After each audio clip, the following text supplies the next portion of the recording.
Même Virgil van Dijk, il a déclaré la guerre pour l'arrivée de Trent Alexander-Arnold à Anfield. Virgil van Dijk à propos d'Arnold. Ai-je parlé avec lui depuis le déménagement? Pas beaucoup. Non, rien de personnel. Évidemment, je vis ma vie et il vit la sienne à Madrid.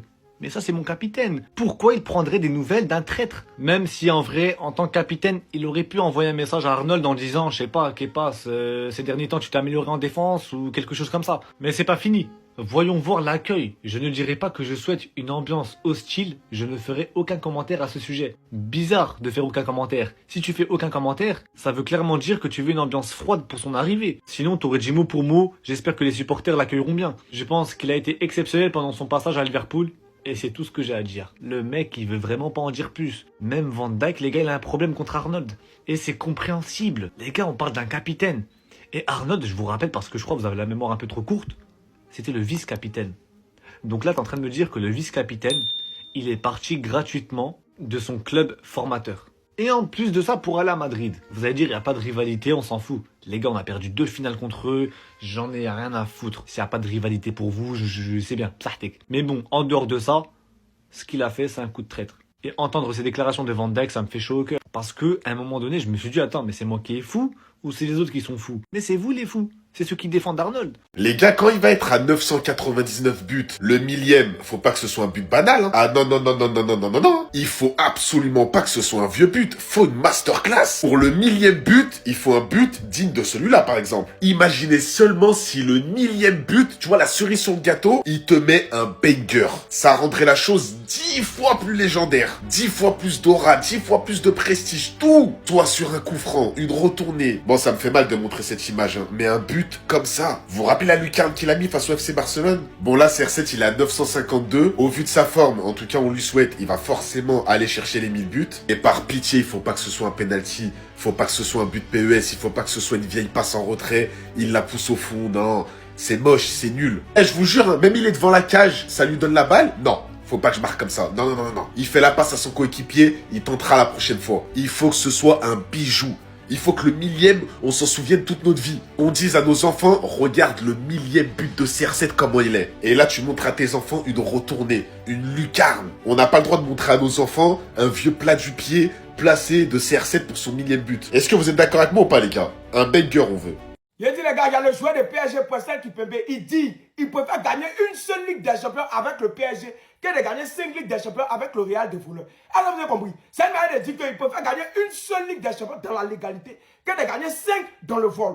On n'a pas dit ici que la Ligue des Champions est le trophée, c'est le plus grand trophée au monde. Donc normalement, tous les joueurs doivent chercher à avoir beaucoup de Ligues des Champions. Mais lui là, il préfère, c'est-à-dire, lui et beaucoup de joueurs, tous les joueurs même, veulent gagner préfèrent gagner une seule Ligue des Champions à la sueur de leur front que d'aller chercher 5 Ligues des Champions volées. Bon, qui vole la Ligue des Champions là? Qui vole? C'est le voleur.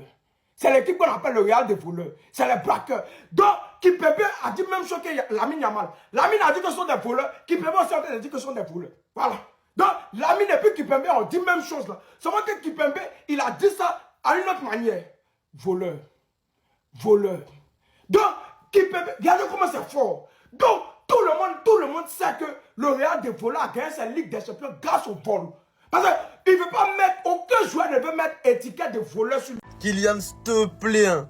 Est-ce qu'on peut compter sur toi aujourd'hui? Tout ça là, Kylian, c'est du passé. Faut laisser tout ça derrière toi. Les pénaltys manqués, les 0 dribbles ici, les poiriers en plein terrain, les 2 sur 10. Aujourd'hui là, tu vas pas partir d'Anfield en boitant, hein. C'est avec ce trophée d'homme du match que tu repars ce soir, n'est-ce pas? Ouais, Kylian, t'as l'air chaud à l'entraînement là. J'aime bien là ce que tu proposes. Tu nous réserves quoi pour ce soir, Kylian? Les cheveux en poussée, t'as sorti le col roulé. Kylian, t'es mature, c'est ça? Est-ce que tu es capable de montrer à Anfield que tu es le soulier d'or? Est-ce que tu sais qu'en cas de doublé, tu arrives à 400 buts ce soir? De toute façon, Vini, il a dit c'est trop facile pour toi. Ce soir, tu vas le prouver. T'inquiète, tu pourras compter sur Arda. Il te connaît comme sa poche. Les ballons vont arriver. T'as juste à finir. Lui aussi, il est en mission. Il doit prouver à ce boss là qui il est. Tu pourrais également compter sur ton pote Jude. Lui aussi, il doit prouver. Il joue dans son pays en Angleterre. Kylian, tu vois ça? C'est quelqu'un qui a porté ses coraux. Toi aussi, tu peux nous montrer que le plus dur, c'est pas Van Dijk. Van Dijk ne doit jamais effrayer un Madrilène en tout cas. Hein. Kylian, tu vois ce que t'as fait à City l'année dernière? Fais de même. Si tu veux ça, ça part de ce soir. Les Oviedo, les Retafe, les je ne sais qui t'enchaînent. Hein. Mais c'est ce soir que tu dois montrer. Kylian, tu as dit que tu voulais laisser les traces dans ce sport. Kylian, c'est ce soir. Kylian, tu as dit que ta phase d'adaptation était terminée. Kylian, montre-nous ce soir. Kylian, tu as dit que tu peux marquer dans n'importe quelle position. Kylian, montre-nous ce soir. Kylian, ballon de oro. Ah, ça te plaît ça, hein? Prouve-le-nous. Les gars, aujourd'hui c'est jour de grand match. La Champions League est de retour et pas avec n'importe quel match. on aura le droit à un Liverpool-Real Madrid et un PSG-Bayern Munich. Dites-moi vos pronos pour PSG-Bayern et pour Liverpool-Real. Liverpool-Real, bizarrement, quand il y a eu le tirage, je me suis dit Liverpool, ils vont gagner. Mais vu leur forme, je donnerais une victoire pour le Real Madrid. J'ai l'impression qu'il y a beaucoup plus de certitude côté Real que côté Liverpool. La confiance aussi. Individuellement, les joueurs aussi. Après, on sait jamais. Hein. Sort de grands matchs à Anfield. Vous savez comment ça se passe. Ça peut être différent. Ça peut être le déclic, justement. Mais je dirais une victoire Real Madrid. Et là, PSG Bayern. Ouh là là là là. Une opposition de football, vraiment. Ce qui rend ouf, c'est qu'il y a encore des absents côté PSG. On a vu Ousmane Dembélé. Bah, vas-y. Ça se voit, il va pas jouer ce soir. Désiré Doué, il s'est blessé encore. Donc c'est relou. Toutes ces blessures, franchement, ça me fatigue. J'aimerais une victoire parisienne, tu connais. Mais, allez, un petit match nul, un partout ou 2-2, je pense. Et pour info, tous ceux qui n'ont pas Canal+, ce soir, le multiplex, il est gratuit, les gars, sur l'application Canal+. Vous avez juste à créer un compte, je crois. Et après, c'est gratuit. Donc, il y a un gros multiplex gratuit aujourd'hui sur Canal. Donc, il y a pas d'excuse pour rater les matchs.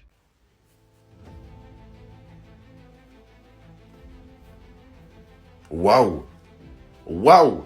La photo là, vous savez, elle a été prise à quel âge la photo? Messi, il avait 18 ans pendant... Non, je rigole. Là, je m'emballe. Il avait 26 ans quand cette photo a été réalisée. Il y a quoi sur la photo?